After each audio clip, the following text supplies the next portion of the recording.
Hi everyone, Tiffany Tillman here with another Q&A Wednesday video, a weekly feature at simplytiffanystudios.com dedicated to answering your digital scrapbooking questions. Let's dive right into today's topic. A good percentage of the questions we receive for Q&A is all about DIY. Do it yourself. And for very valid reasons. There's benefits to knowing how to craft your own digis. You spend less money, you're not limited to theme, color, resources, season, anything. You're the digital creative mastermind. I mean, come on, what's cooler than that? Except cookie and cream Bluebell ice cream. Well, here at Simply Tiffany, I want you to be the digital mastermind.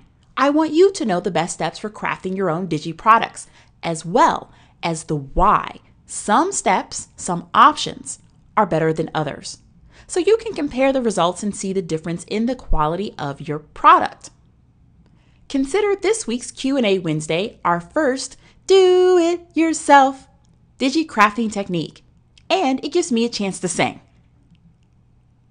Our first do it yourself is how to build your own digital scrapbooking cardstock.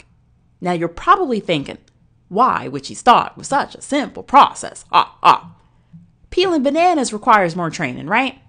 Hey now, look, one could think that, but in actuality, cardstock crafting is a science. It's 1 part texture mixed with 1 part color and 1 part blending. Successful mixing of the 3 parts requires combining the right set of tools with the right set of steps for a pure and authentic result. Yeah, we're gonna move beyond that banana, and we'll do it now. Let's begin with color. Your choice of color for your cardstock is as plentiful as there are color choices in the photo editor. How you derive that color is more important because there are a variety of ways to create color.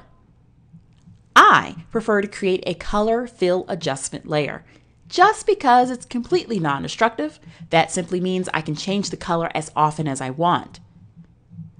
Starting from the standard 12 by 12 inch 300 dpi workspace, click on the Create New Fill or Adjustment Layer icon at the bottom of the Layers panel and select Solid Color from the flyout menu. That completes the first and easiest part. Now comes the hard part, texture. Where do you find the texture? And really, because we're working in a digital environment, what's going to be the source of our paper texture? Some of the tips I've seen suggested all over the DigiSphere is using the texturizer filter in Photoshop and Photoshop Elements. And while the texture filter is nice, it doesn't capture the randomness and the grittiness of real paper. We could add a few more filters in the mix and layers to build grit, but it's still very digital. And we digi-scrappers, especially those of us, like me, who've converted from paper scrapbooking, we want our papers to look a bit more realistic, yeah? So for our taste, I recommend real, scanned textiles.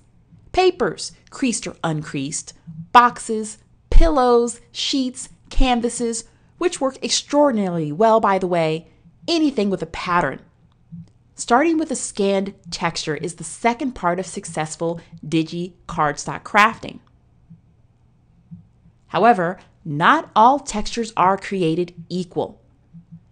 Textured papers have colored specks and depth with shadows and highlights within bumps and valleys, and we want to take advantage of all of that. So we run to the most textured and colorful thing we can find and scan it in. But baby, I'm gonna tell you why you should do the exact opposite. Actually, I'll show you. Starting from a colored piece of paper means we'll have to suck out the saturation from that paper, all of the color. Now our texture is a gray tone.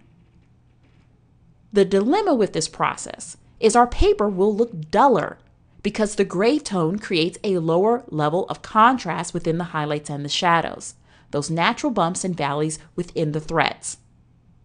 If you've ever wondered why some DigiKit papers are duller than others, and not necessarily purposely, there's a chance that the original texture, the texture base, was gray. The best texture base is white. Not pure white, no, but papers or textiles that are more white than anything else. It captures the strongest range of contrast from highlights to shadows. And we can build a cardstock, or any paper for that matter, from this type of base. It's not the only type of base, but in my opinion, it's best. So after we scan our base in, we place it directly under the color fill adjustment layer in the Layers panel. Okay, we got 1 part color plus 1 part texture. What's next?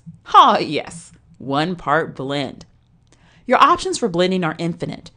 The most obvious choice includes reducing the color fill layer's opacity.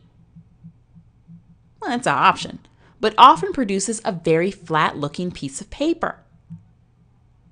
Or we could use the multiply blending mode, and that kind of makes complete sense because the darker tones of the texture layer blend through, while all of the white and lighter pictures of the texture cancel out.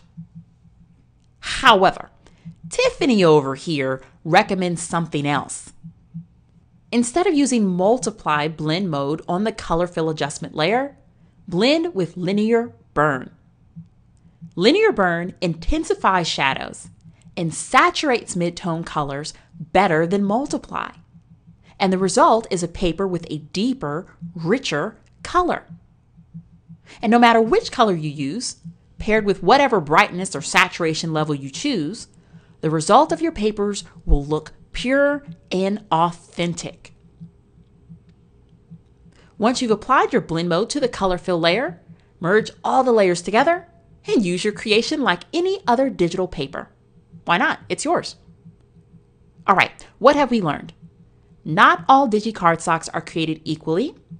A specific method of choosing a color that can change at a moment's notice, while finding the right white-based texture, and then using a linear burn blend mode is the perfect combination for richer and deeper cardstock creations. Now, how was that for our first do-it-yourself Digi crafting technique in this week's Q&A Wednesday? If you're not already subscribed to my YouTube channel, come on, what are you waiting for? It's easy to keep up to date with new do-it-yourself or Q&A uploads. And if you want more of Simply Tiffany's free tips, tutorials, and discounts towards upcoming classes, sign up for the e-list. You won't want to miss a single piece of information I've got coming up. Huge things are on the horizon, y'all. Okay, until the next Q&A Wednesday and do-it-yourself Digi crafting technique, happy scrapbooking.